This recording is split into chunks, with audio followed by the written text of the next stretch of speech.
आप सभी का इस वीडियो में स्वागत है। आज हम लोग बहुत ही महत्वपूर्ण चीजों के बारे में सीखने वाले हैं। क्या मैं आप लोगों से सवाल पूछ सकता हूं? पानी को हम लोग अन्य शब्दों में और क्या क्या बोल सकते हैं? मतलब ये पानी को हम लोग पानी के अलावे और क्या क्या बोल सकते हैं? क्या आप लोग हमें ये बता सकते हैं? अगर नहीं तो आइए मैं आप लोगों को बताने का प्रयास करता हूं। पानी को हम लोग अन्य शब्दों में जल, नीर, तोय और वारी, मतलब हम लोग पानी को पानी ना बोलकर जल बोल सकते हैं, नीर बोल सकते हैं, तोय बोल सकते हैं और वारी बोल सकते हैं। अगर आप लोग पानी पीने को इच्छुक है तो आप किसी व्यक्ति के पास ये भी बोल सकते हैं कि जाओ मेरे लिए वारी लेके आओ। क्यों? क्योंकि वारी शब्द का भी अर्थ क्या होता है? पानी। और वारी को ना बोलकर आप लोग ये भी बोल सकते हैं कि जाओ मेरे लिए तोय लेके आओ, क्योंकि तोय शब्द का भी अर्थ क्या होता है? पानी। पानी को हम लोग इन सब शब्दों में बोल सकते हैं। ठीक है, तो ये हो गया पानी का पर्यायवाची। और मैं आप लोगों से एक सवाल और कर सकता हूं कि हम लोग बादल को क्या क्या बोलेंगे?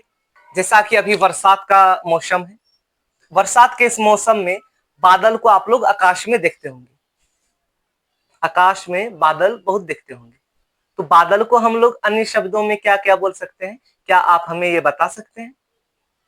चलिए आइए मैं आप लोगों को बताने का प्रयास करता हूं। बादल को हम लोग अन्य और शब्दों में क्या क्या बोल सकते हैं वो तुरंत सीख जाएंगे। कैसे? अगर हम लोग पानी के पर्यायवाची शब्द में द शब्द को जोड़ देंगे तो वो बादल का पर्यायवाची हो जाएगा। मतलब हम लोग बादल को और क्या क्या बोल सकते हैं वो हो जाएगा। कैसे? पानी के पर्यायवाची जल शब्द में अगर हम लोग द शब्द को जोड़ देंगे, जैसे जलद, पहले था जल मतलब पानी, अब जल शब्द में ही हम लोग अगर द जोड़ देंगे तो क्या हो गया? जलद। और जलद हम लोग बादल को बोलेंगे। आकाश में अगर बादल दिखे तो आप अन्य व्यक्ति को बोल सकते हो कि देखो वहां पे जलद है। क्यों? क्योंकि जलद का भी अर्थ क्या होता है? बादल। और नीर शब्द में अगर हम लोग द जोड़ देंगे वो हो जाएगा नीरद। और नीरद भी हम लोग किसको बोलते हैं? बादल को बोलते हैं। नीरद भी हम लोग किसको बोलेंगे? बादल को बोलेंगे। और हम लोग तोय में अगर तोय में द जोड़ देंगे तो क्या हो जाएगा? तोयद। और तोयद भी हम लोग किसको बोलेंगे? बादल को बोलेंगे। और वारी में भी हम लोग अगर द जोड़ देंगे तो क्या हो जाएगा? वारिद। और वारिद भी किसको बोलेंगे? बादल को।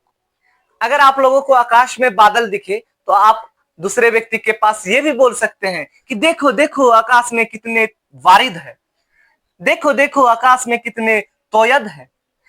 क्यों? क्योंकि हम लोग बादल को ही अन्य शब्दों में ये सब बोल सकते हैं। बिल्कुल। और मैं आप लोगों से सवाल पूछूं, क्या आप लोग मुझे ये बता सकते हैं कि कमल को हम लोग अन्य शब्दों में क्या क्या बोल सकते हैं? कमल को कमल ना बोलकर और क्या क्या बोलेंगे? अगर नहीं तो आइए मैं आप लोगों को सिखाता हूं। कमल को हम लोग क्या क्या बोलेंगे, उसके लिए हमें क्या करना पड़ेगा? पानी के पर्यायवाची मतलब पानी के इन सब शब्दों में सिर्फ ज शब्द को अगर जोड़ देंगे तो वो हो जाएगा कमल का पर्यायवाची। मतलब हम लोग कमल को और क्या क्या बोल सकते हैं वो हो जाएगा। कैसे? हम लोग पानी के पर्यायवाची जल, जल में अगर हम लोग ज जोड़ देंगे, क्या जोड़ देंगे? ज, क्या हो जाएगा? जलज। और जलज पता है किसको बोलेंगे हम लोग? कमल को। और हम लोग पानी के पर्यायवाची नीर, इसमें अगर हम लोग ज जोड़ देंगे तो क्या हो गया? नीरज। और नीरज भी हम लोग पता है किसको बोलते हैं? कमल को। तोय, तोय हम लोग बोलते हैं पानी को, इसमें अगर हम लोग ज जोड़ देंगे तो क्या हो जाएगा? तोयज। और तोयज हम लोग किसको बोलते हैं? कमल को। वारी, इसमें अगर हम लोग ज जोड़ देंगे तो क्या हो जाएगा? वारिज। और वारिज भी हम लोग किसको बोलते हैं? कमल को। उम्मीद करते हैं आप लोग इस वीडियो को समझ गए होंगे। धन्यवाद।